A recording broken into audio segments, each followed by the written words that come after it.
One wrong move, and the most loyal warrior would die. A simple man fought with King David for decades, risking everything for the king that he trusted with his life. But while Uriah was fighting on the battlefield, the king he served that he thought was his best friend, his brother, even his soul, was the man that impregnated Uriah's own wife, married her, and killed him in the end. In the army of Israel served a man named Uriah, a mighty warrior, one of the bravest fighters under King David, a soldier known for his discipline and his devotion to the men beside him. Uriah had a wife in Jerusalem named Bathsheba. Bathsheba would always greet him with a smile. I made all of this for you, my love. It looks incredible, my love. Both of them were very faithful and happy, never imagining that this pure woman would one day commit a sin with King David so great that would eventually lead to Uriah's death. Israel's army marched out under the command of Joab, David's general, and set out against the Ammonites, a fierce nation to the east that had challenged Israel and now stood against them in battle. The army surrounded the Ammonite city of Rabbah, a stronghold with high walls and armed men guarding every gate.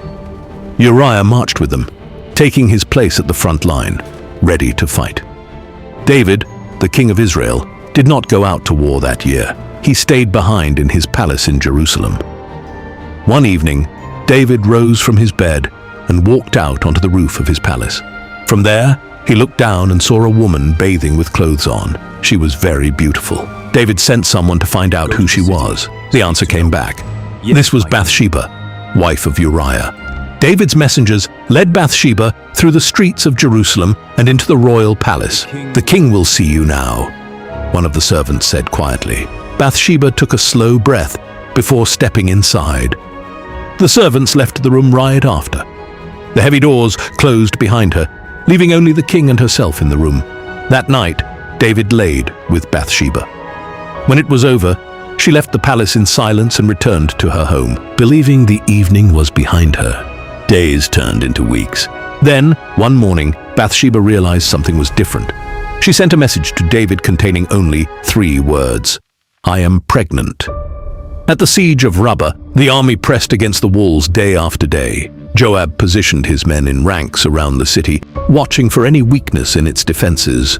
Uriah stood among the front ranks, his shield in hand, watching the walls with the rest of his company, waiting for the order to advance.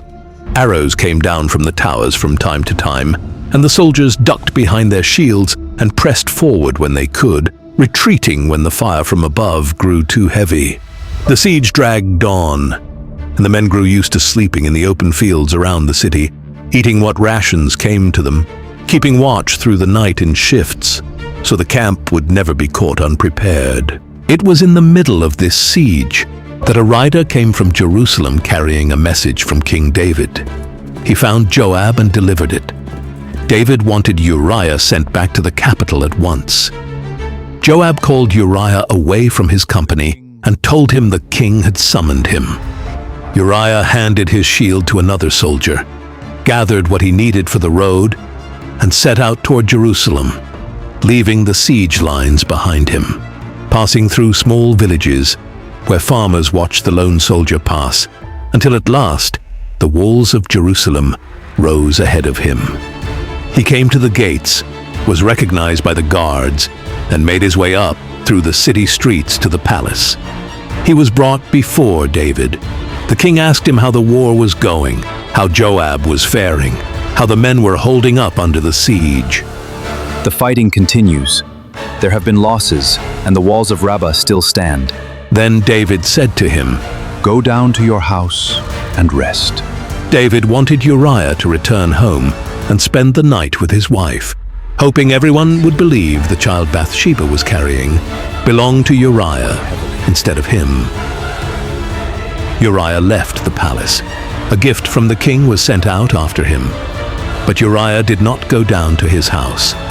Instead, he lay down at the entrance of the palace among the king's own servants, using his cloak as a blanket on the stone ground.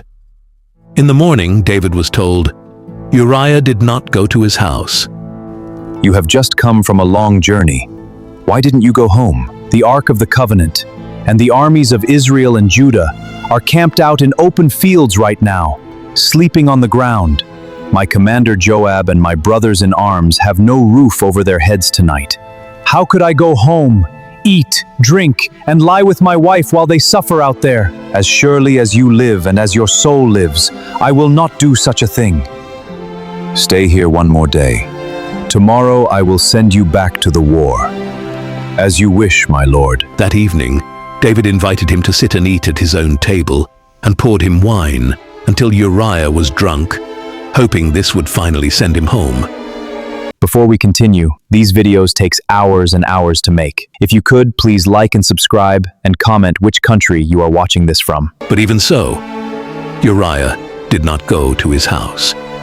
He went out once more and lay down among the servants at the palace entrance, just as he had the night before. The next morning, David called for parchment and wrote a letter with his own hand, sealing it and giving it to Uriah to carry back to Joab. Inside that letter, David had written an order. Put Uriah out in front where the fighting is fiercest, then pull the rest of the men back from him, so that he will be struck down and die. Uriah took the sealed letter, thanked the king for his hospitality, and set out on the road back toward Rabbah, carrying in his own hands the command for his own death. He walked the long road east once more, through the same villages, across the same open country, until the siege camp came into view, and he made his way to Joab's tent to deliver the letter. Joab broke the seal and read the king's command. He said nothing of it to Uriah, but he studied the defenses of the city and found the place where the Ammonite fighters were strongest. Joab called his officers together and said, Send Uriah to that section of the wall. When the fighting grows fierce, pull the rest of the men back from him. The men looked at Joab and said, But sir, how could we do this? Uriah doesn't stand a chance. Joab had no other plan and said, It must be done. The next assault began. Uriah advanced with a small company toward the strong point in the wall. The men of the city, seeing the attack, threw open a gate and rushed out to meet them, striking at the exposed soldiers with spears and swords. As the fighting grew heavier near that section of the wall, the rest of Joab's men withdrew as ordered. Uriah fought where he stood, but the men of the city overwhelmed that position. Uriah fell there along with several other servants of David. Take this report to the king. Yes, commander. Joab knew many soldiers had died during the attack, and he expected King David to ask why the battle had gone so badly. So he told the messenger that if David questioned what had happened, he should end with one important sentence. Your servant Uriah is dead also. The messenger set out from the camp and traveled the road to Jerusalem until he reached the city gates. He was brought before David and gave his account. The army had attacked. The men of the city had come out into the open field against them. The fighting had pushed back to the entrance of the gate, and archers on the wall had struck down several of the king's servants. Then the messenger added, Your servant Uriah the Hittite is dead also. Tell Joab, do not let this trouble you. Strengthen your attack against the city and destroy it. The siege continued at Rabbah, and in time Joab and his men broke through the city's defenses and captured it. But back in Jerusalem, word reached Bathsheba that her husband had fallen in battle. As it is written in 2 Samuel 11:26, when Uriah's wife heard that her husband was dead, she mourned for him.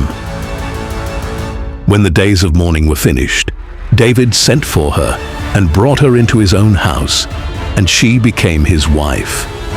In time, she bore him a son. But what David had done was evil in the eyes of the Lord. The Lord sent the prophet Nathan to the king. Nathan came before David and said, There were 2 men in a certain town, one rich and one poor. The rich man owned very large flocks of sheep and herds of cattle. The poor man had nothing at all except one small ewe lamb. which he had bought and raised himself. It grew up together with him and his children. It ate from his own plate, drank from his own cup, and slept in his arms like a daughter to him. Now a traveler came to visit the rich man, but instead of taking a sheep from his own enormous flock to prepare a meal for his guest, the rich man seized the poor man's only lamb and served it to the traveler instead. David's anger burned hot against the man in the story, and he said to Nathan, As surely as the Lord lives, the man who did this deserves to die. He must repay for that lamb 4 times over, because he showed no pity at all. Nathan looked at the king and said, You are that man. This is what the Lord, the God of Israel, says to you. I anointed you king over Israel. I delivered you from the hand of Saul. I gave you your master's house and his wives. I gave you the house of Israel and Judah. Why then have you despised the word of the Lord to do what is evil in his sight? You struck down Uriah the Hittite with the sword, and you took his wife to be your own. You killed him with the sword of the sons of Ammon. I have sinned against the Lord. The Lord has taken away your sin. You will not die for this. Because you have shown contempt for the Lord by this deed, the son born to you will die. Not long after, the child that Bathsheba had borne to David grew sick. David pleaded with God for the child, fasting and lying on the ground through the night. But on the 7th day, the child died. Do you want to learn how to make these videos? Go to my YouTube page and watch the member-only video. I provide all the prompts I use, tools I use, and how I animate. These videos takes hours and hours to make. If you could, please like and subscribe and comment which country you are watching this from.